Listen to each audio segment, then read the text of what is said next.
Why are we kowtowing to TEA? Well, we got someone sitting in this room that knows damn well why we do. They hold the purse strings. And for all you freedom fighters, and again, I'm a libertarian. I didn't see anyone's hair on fire, did you? Welcome back to another Shark Show. Today we're doing the school board meeting on Monday, March 15th that took place at the administration building at GISD. And that was about the mask mandate, right? Well, it started off about the mask mandate, but it kind of morphed into some other things too. So we got there, Nate and I and Courtney got there, and we started to live stream the meeting because one of the things that, Nate, you've been talking about for years, and Chris Willis, trustee, school board member, ran on the fact that he was going to try to get these meetings recorded, video recorded, and audio recorded. Because right now, they really don't have a system, do they? No, they really don't. I mean, they do audio record the meeting. That is a bare minimum standard. However, to get a copy of that audio recording, you have to submit an open records request, which, as I've found, oftentimes comes with a charge for at least the thumb drive or the charge for the hours they put into gathering that info. So what we thought we would do, and of course this mask mandate is a heated topic all through the state, all through the country. So I guess we picked that day to do a live stream. And not only was that kind of received at a, how dare you come into my little kingdom and see what we're doing, but we had the mask mandate on top of that, didn't we? Yeah. Yeah, and several people from the public, parents and students alike, got up and gave comments on what they felt should be the mask mandate or optional. And they did a survey, Nate, and they put it out at what, 7:30? I think yesterday, the day of the meeting. Yeah, you know, it's funny. They say that they want to get all this input from the community and from parents and from the students themselves. So on the day of this special called meeting at 7:30 in the morning, they released this survey and they emailed it to the parents. Courtney, I never received that. I have 3 students in Granbury ISD, and I never received that email. And I saw that some parents received text messages with the link. I never got a text either. So I'm not sure if all the parents actually received that. I know I didn't. Interesting. So they sent out this email at 7:30 a.m. The cutoff time for the survey was 4 p.m. for this 5 o'clock meeting. Now, that to me says 2 things. One, they do at least value the public input a little bit. But 2, anyone that was working hard between the hours of 7:30 a.m. and 4 p.m., as most people, especially with students, do, would not have maybe had the opportunity, ample opportunity, to give their input. Now, I will say this. If it hadn't have been for you posting that and tagging me on Facebook, I would have never known that survey was there. Because, like most people, I was busy working. I know my students, my 2 older students, my high school student and my middle schooler, both took the survey at school. And I was informed by one of my children that you could take that survey multiple times. In fact, one of their friends took the same survey over 20 times. And they took that survey in favor of keeping the mask mandate. It definitely wasn't a foolproof data collection. I'm not exactly sure how accurate the data they received was because you could take it multiple times. I know when I took the survey, you had to click on the campus that you were associated with. And since I have children at 3 different campuses, I took it 3 different times. By no means did I take it more than that because I don't have more than 3 children at any of the GISD campuses. But that was one of the things that board president Mark Jackson spoke about in the meeting. And he spoke about people trying to game the system on social media. And I don't know where he got that. Maybe one of his associates brought it to him. Maybe he reads all of social media and he's got all the time in the world. But I don't think it was meant to game the system. I think the knowledge was out there that, hey, there's kids doing this and the system's flawed. Right. And at some point in time, it's great to get the citizen input. But as an elected official, whether you're school board, city or county or state, you have to be that person that defends the people and the people's rights. That's what you're there for. You're not there to take polling on every decision you do. Right. That actually makes me think of a quote by Martin Luther King Jr. And he says, "A genuine leader is not a searcher for consensus, but a molder of consensus." And like you said, I agree. having the public opinion option there is great, but ultimately, as a leader, you make that decision. Right. And, as we got through the survey and they listed the survey results during the meeting, and for every category, the vast majority wanted the mask to be optional, meaning, wear the mask if you want them. If you don't wear them. It's personal responsibility, period. But they didn't go that way, did they? No. So let's get into the first speaker, and the first speaker happens to be Nate Criswell. So Nate gets up there, and Nate talks about the transparency that all of a sudden, the mask thing got moved to the side, and I think some people up there on the board, I think their hair got caught on fire, didn't it? Yeah, it seemed like it did, Mike. They would like to talk to you all about transparency. Now, transparency is a word that gets thrown around a lot in political campaigns, but what it actually means is making yourself open to criticism and open to questioning the way that you have today. So thank you for that. Yeah, Mike, so I got up there and I saw that this was open mic. They have open mic kind of like the city and now the county does, thankfully. And I wanted to talk to them about being a little more transparent. And one of the things that I had talked about was, first I wanted to thank Dr. Glenn because in the January meeting, I believe it was, he put on the agenda to discuss and take appropriate action on live streaming and cataloging their meetings online in a way that makes local politics more accessible. Now, this is something Chris Willis ran on 3 years ago. No progress has been made since. It's unfortunate to say that that's one campaign promise that has not been fulfilled by Mr. Willis. One thing that I do want to look at is we are in an age where technology is such a big deal. And like I keep saying, there's so many people here who are young. And we use technology, we use things, whether it be like Facebook, Twitter, Instagram, and all of those are platforms for us to share what's going on in our community. I want to look at our school board and see how can we reach more people, how can we get more people who are involved, not just at an older age, but at a younger age. And when he first got in there, I asked him a few months in, I said, hey, where are we at on this? This is super important to me. If you guys, I'm sure y'all know and our viewers know, transparency is one of my biggest things. It's, sunlight is the best disinfectant, as they say. And what Chris had told me was that, the board says that we're not going to do that until we hit 10,000 student population because that's when it's legally required. Last night, one of the things I said was, hey, you don't have to wait until you're mandated to do it. Why don't you go ahead and do the right thing? And Mark Jackson, through a discourse of text messages back and forth with each other, told me, well, it's going to cost us, I think the low bid was either $17,000 or $19,000. Look, I'm not a school board president, I'm not even a trustee, but I know that you can stream and catalog anything online for a whole heck of a lot less than $19,000. So, I just wanted to have them think about that and then, praise again Dr. Glenn for trying to promote that. I think he's trying to do the right thing and I fully support him in his mission. Right. I think Dr. Glenn's doing a great job. When you go back to the campaign promises of the people that we elect on the school board to be trustees, this is truth. This isn't knocking anybody. It's not bullying anybody that you didn't live up to your campaign promise of trying to get these meetings live streamed. This is a fact. It's a fact that you're not getting the job done. Yeah. So, maybe a little bit extra work, and we can start moving towards getting these meetings filmed and streamed, because like you said, Nate, you shine the light on this. They were not happy that we were there for the people to see their votes and their comments about the votes.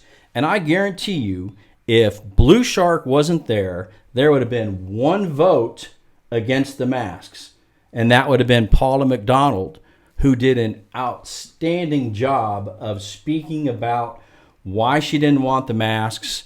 She understands both ways, but when it comes down to it, she didn't want to live in fear, and she did an outstanding job. Yeah, she made an awesome speech, and I applaud her on everything that she had to say. She brought out some excellent points, and one of those was that we have an incredible gift that God gave us, our immune system.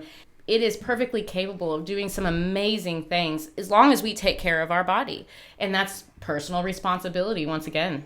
Yeah, her testimony I thought was very powerful. I personally didn't know that about her.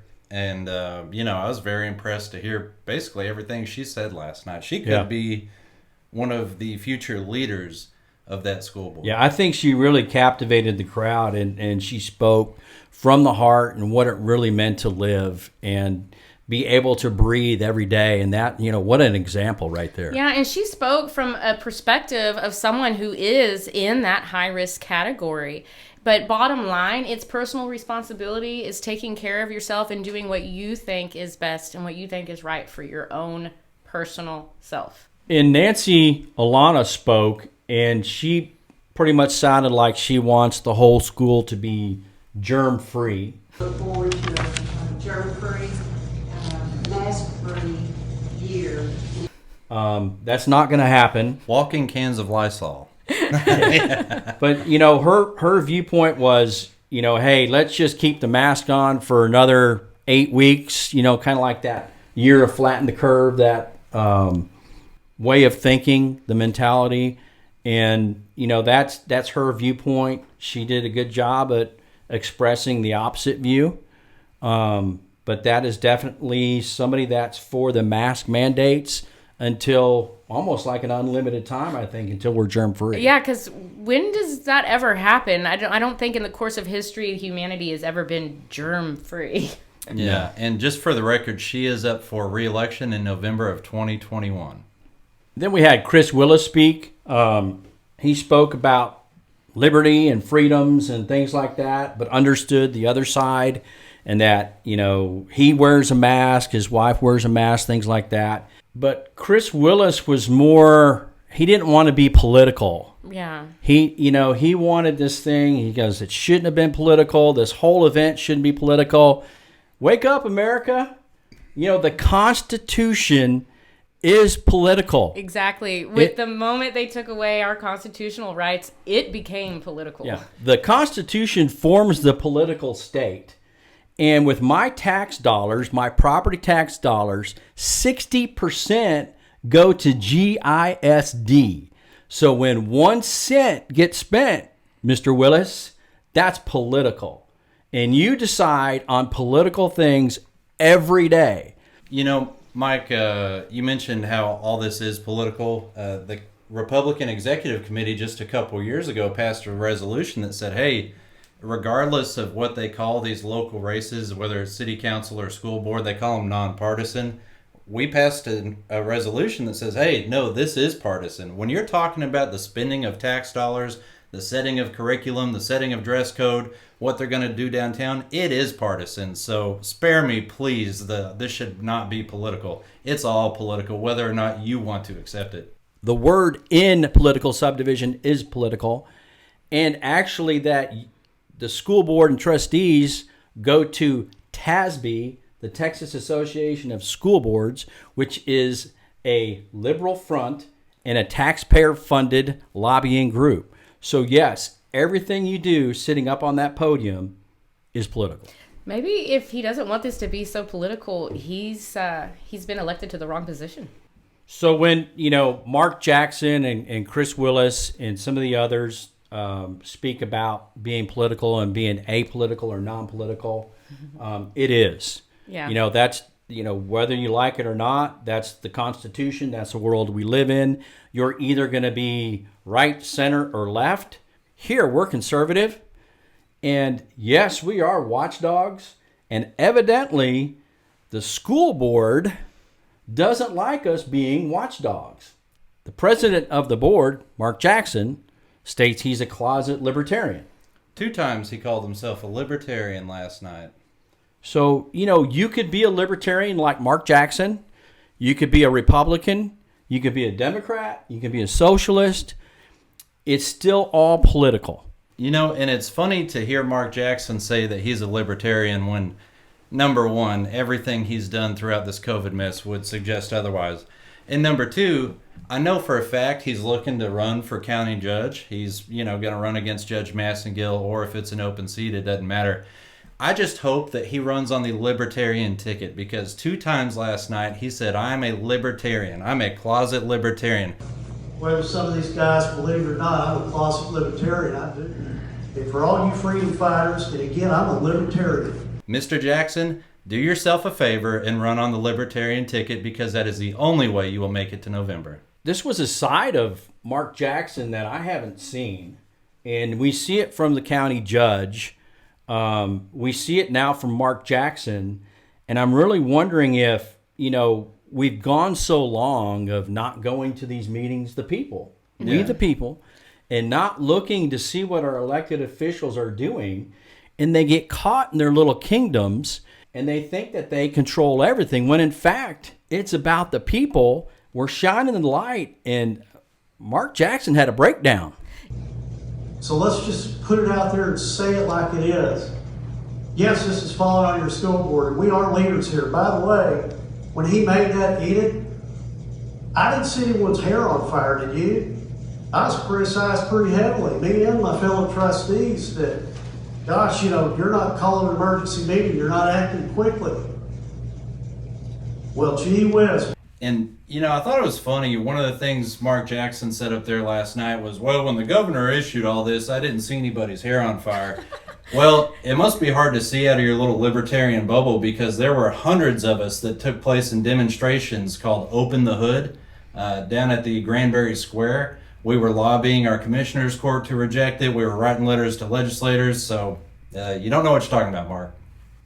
And if you didn't, as a board, want to buck the governor and you get your funding from the TEA, you went that route. But now the TEA says you're an independent school district. You can decide on your own, and you still, as a board, decided for the mask mandate. So it doesn't matter what the governor said. All along, this is what you did. So not only did you go against what the governor said, which, we all fought in the very beginning when the governor put out his mandates that they were unconstitutional. Day one. And then when the governor lifted his unconstitutional mandates, we were for that, correct? Yeah, because logically that makes sense. Right, Exactly. Because they should have never been put in place to begin with. Right. So, it's left up to the board. Don't blame the state. You can't blame the state for anything because your funding's already wrapped up. You still, as a board, went ahead and voted to keep the mask mandates in place. So, it's that finger pointing thing. The TEA says, the state says, we can't get the funding, back and forth. Our school board can only do two things, is what Mark Jackson said. If they can only do two things, then why do we have a school board? Yeah. That's the biggest misnomer of everything that TASA, Texas Association of Administrators, and TASB, Texas Association School Board, puts out and brainwashes these groups into saying, you have all the local control, but wait, no, you don't.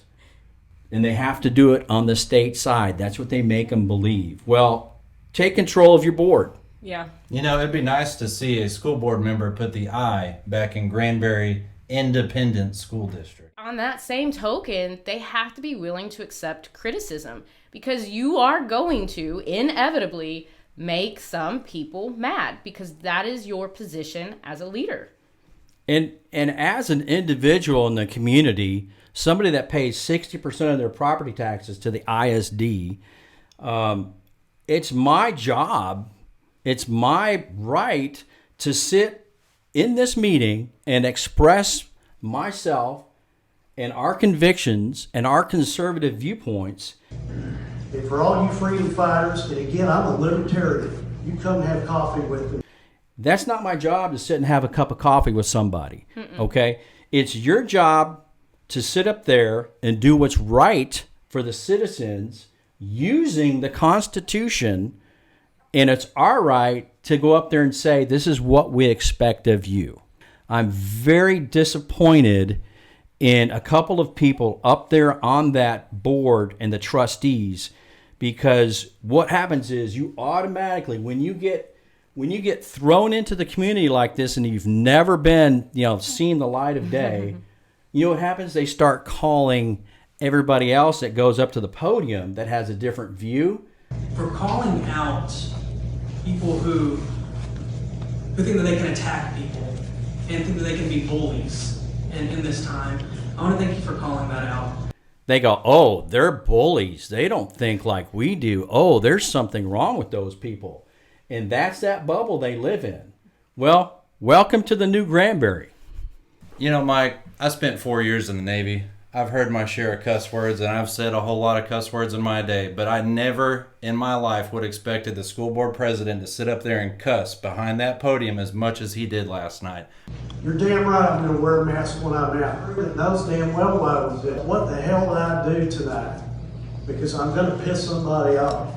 With children in the audience, frankly, that was disgraceful, and he owes the community an apology. And, that's part of that, transparency issue where all of a sudden, everybody was live streamed and they were caught and he didn't know what to do, I don't think. I think he expressed himself. He kind of exploded. I think his hair got caught on fire and Chris kind of added to that. But, I think maybe they can get themselves under control. But that just shows you, just like the county judge, and maybe he's running for county judge because he sees how Ron acts and they act the same. Yeah. But, I just didn't expect that from Mark Jackson. No. That just didn't seem natural for him. No, and my daughter was one of those children in the audience, and I know other parents brought their children, and I'm appalled that they had to see that behavior from an elected official. That is not the example that I want my children to see set for them by a leader of our community. What is that teaching them? That this behavior from an elected official who's supposed to be a leader in our community is allowed to address the community in that way? It's abhorrent behavior. No, and if your child did that in a classroom, they'd be suspended. Absolutely. Yeah, and guys, as I said earlier, Mark Jackson, not once but twice, called himself a libertarian last night, so keep that in mind when he goes to run for county judge here soon.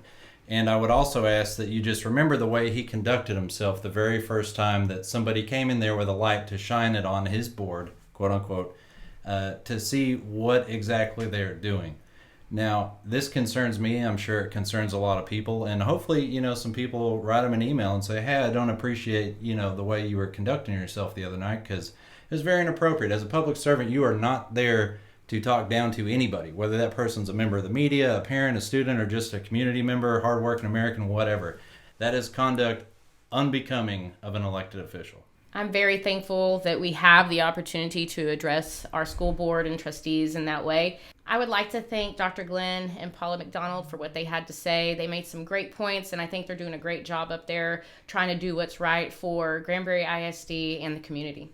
Maybe in the future, when we do live streams, everything will calm down a bit, I hope. And whether you have libertarian views, once again, Republican views, Democrat views, it doesn't matter. It just seems that the Democrats always win. Their views win, their socialistic ideas.